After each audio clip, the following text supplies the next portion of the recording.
Hey guys, I'm going to show you how to convert any mountain bike wheel to tubeless. Now what does that mean? It means you get rid of the conventional inner tube that sits within that tyre and you just inflate the tyre with air and sealant. You'll need some Stan's No Tubes tyre sealant. I'm using Pink Pedro's tyre levers. I'm also going to use CO2 cartridges and an inflator to get that instant bond between the tyre bead and the tyre rim. I'm going to use an applicator through the valve core to inject the sealant into the tyre once the tyre has been refitted. And Presta or Schrader tubeless valves. Now we've used some PTFE tape on this to get a better seal. I'm going to be using Beast of the East plus size tyres from my Cannondale mountain bike. So let's start by deflating the current inner tube.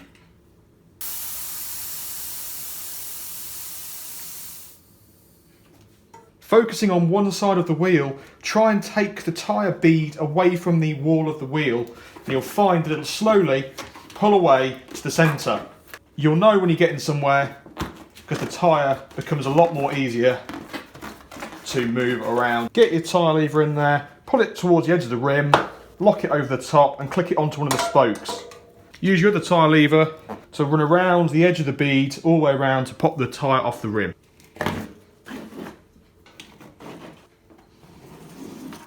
So remove the valve and take the tube from the tyre.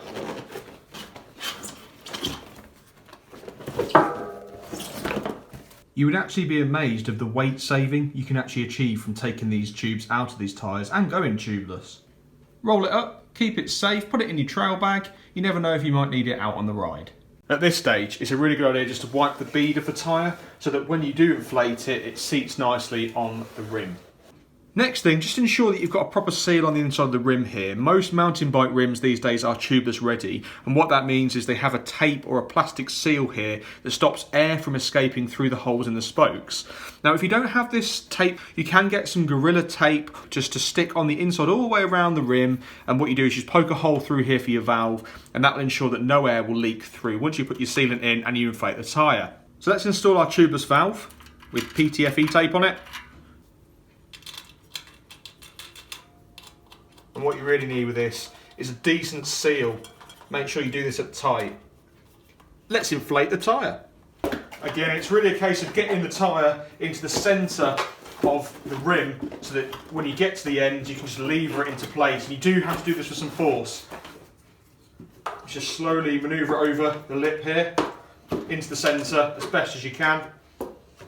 It is hard work and it will make some noises, but it is supposed to do that. Come on. There we go. Sorted. Things get a little bit more exciting now. We can use the CO2 canister here to inflate the tyre, pop the bead against the rim to give us a nice seal. Then we can deflate the tyre, put the sealant in and then re-inflate the tyre to the pressure we need. You will hear a bang or two.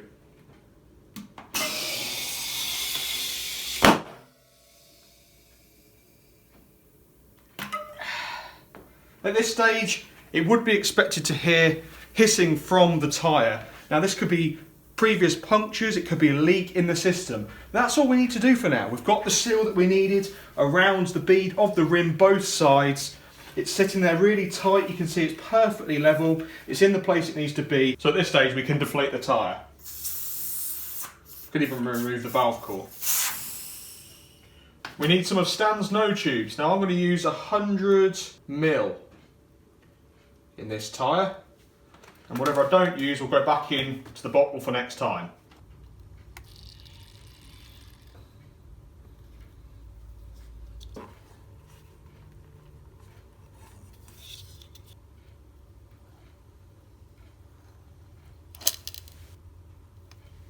Just going to put another 50 in.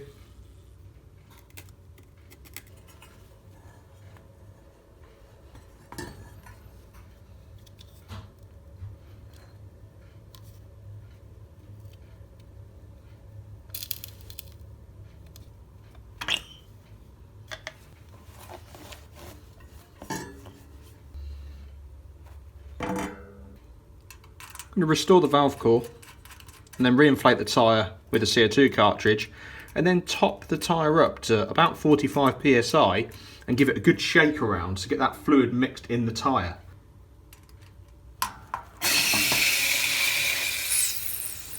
At this stage, it's still expected to hear hissing, okay? So all I'm doing here is just shaking that fluid, that sealant, all around the inside of the tyre, making sure it covers most or the majority of the tyre. Any holes, any leaks, they should be filled straight away. I mean, the Presta valve is actually still open. I've not sealed it yet. So, I think that's a good indication that any thorns that were in the tyre or any perforations in the rubber have already been sealed under such a low 15 psi that CO2 canister placed into this tyre.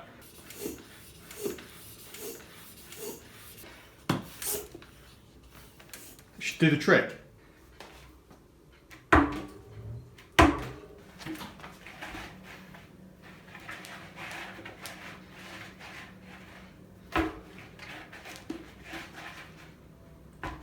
All that's left to do now, fit these back on the bike and go for a test ride. I have reinstalled the tyres, the PSI in the tyres has remained the same. Deflate the tyres to your desired pressure. Go for a test ride, check you're happy, then check in a day or two.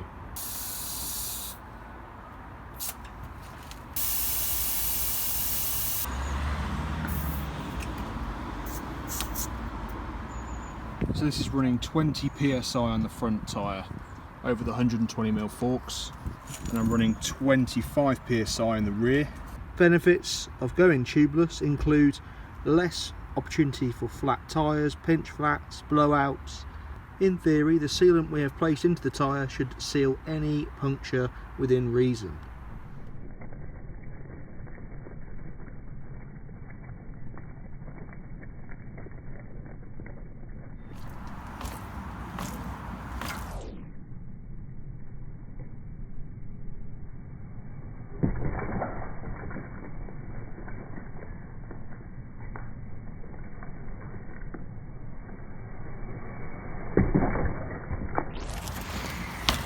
Thanks for watching, guys. I hope this has helped you out. If you want to, give me a like, give me a comment, and I'll see you next time.